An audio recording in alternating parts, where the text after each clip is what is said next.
Recording कर रहे शुरू।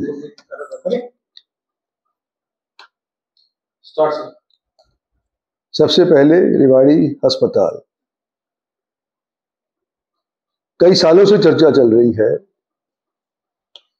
कि रेवाड़ी का अस्पताल एक अच्छी जगह शिफ्ट हो जहां पर पानी ना भरे।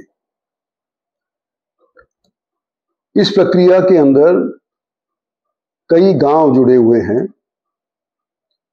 5-6 लोगों ने कहा है कि हमारे यहाँ पे आप अपना अस्पताल बनाएं, हम जमीन मुफ्त के अंदर देने को तैयार हैं, जिसके अंदर रामगढ़ भगवानपुर भी है और रेवाड़ी के शहर के भी लोग हैं। वो कहते हैं कि भाई शिफ्ट क्यों करवा रहे हो, सभी जगहों के ऊपर जहां पर भी डिस्ट्रिक्ट हेडक्वार्टर है वहीं पर आमतौर के ऊपर सिविल अस्पताल हुआ करता है। अब वो मेरे को ये बता रहे हैं कि भाई 6 एकड़ अभी सिविल अस्पताल के पास है, अगर इसके अंदर ही बनाओगे सभी को सुविधा होगी। तो ये रेवाड़ी वाले हो गए एक तरफ को, एक तरफ हो गए सारे गांव वाले जिन्होंने अपनी अपनी तरफ से तजवीज़ किया कि हमारे को जमीन देने के अंदर कोई एतराज नहीं है, हमारे यहाँ पे खोलो।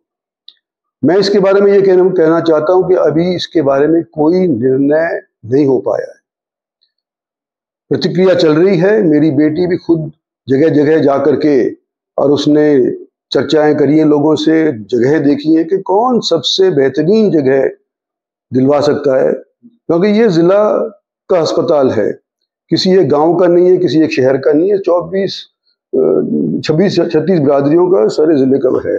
तो उसके अंदर भी प्रक्रिया चली है। तो सबसे पहले तो मैं ये कहना चाहता हूं कि कोई फैसला अस्पताल के बारे में अभी तक हुआ नहीं है।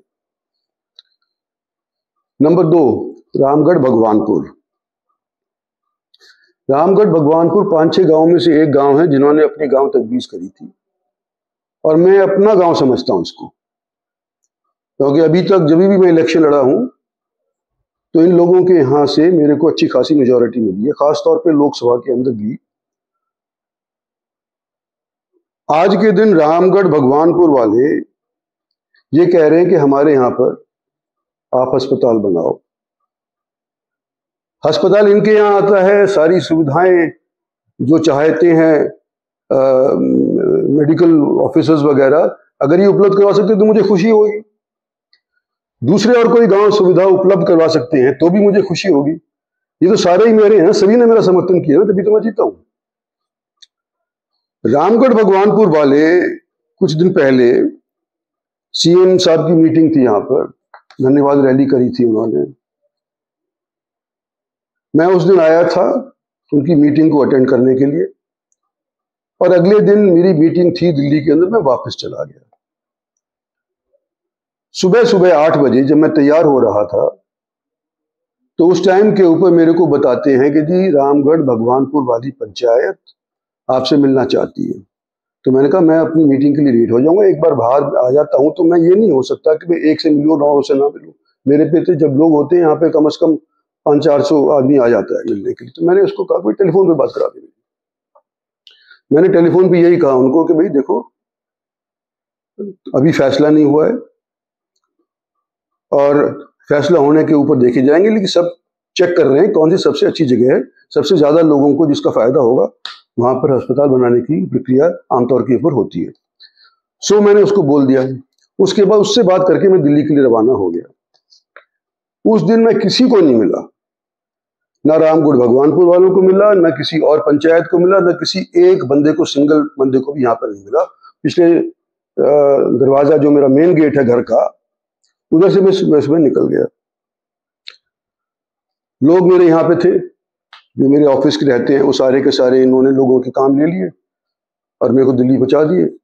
पर मेरे को दिल्ली जाना था तो ये क्या जरूरी था कि मैं बिना अपना वो काम छोड़कर किसी को यहाँ पर मिल लूं, जब मैंने किसी को टाइम नहीं दिया था। मैंने कहा भी दिया था कि मैं आज यहाँ पर नहीं मिल पाऊंगा, मेरी मीटिंग कल दिल्ली के अंदर होगी। तो ये रामगढ़ भगवानपुर वाले आए सुबह,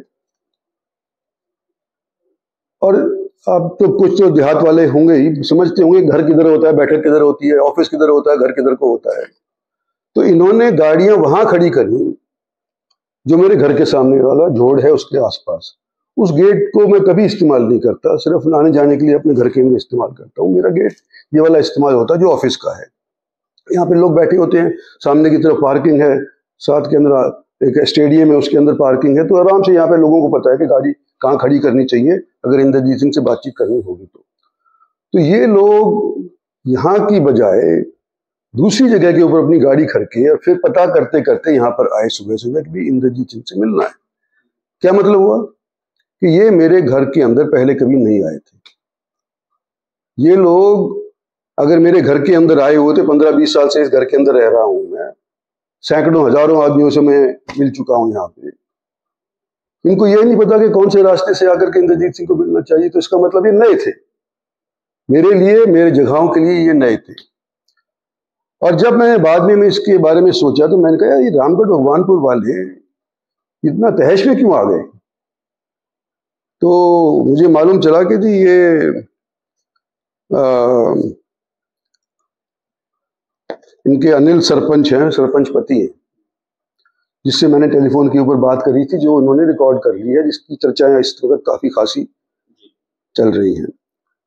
तो उन्होंने फिर सरपंच ने और उन्होंने यहाँ पे तमाशा किया और वहां पर से फिर उनका यहाँ पे है ही नहीं, जब इंद्रजीत सिंह तो क्यों परेशान हो रहे हो, अपने घर जाओ। खैर जी, पर मैंने पता करना उचित समझा कि भाई क्या चक्कर है ये रामगढ़ भगवानपुर जो मैं अपना गांव समझता हूँ,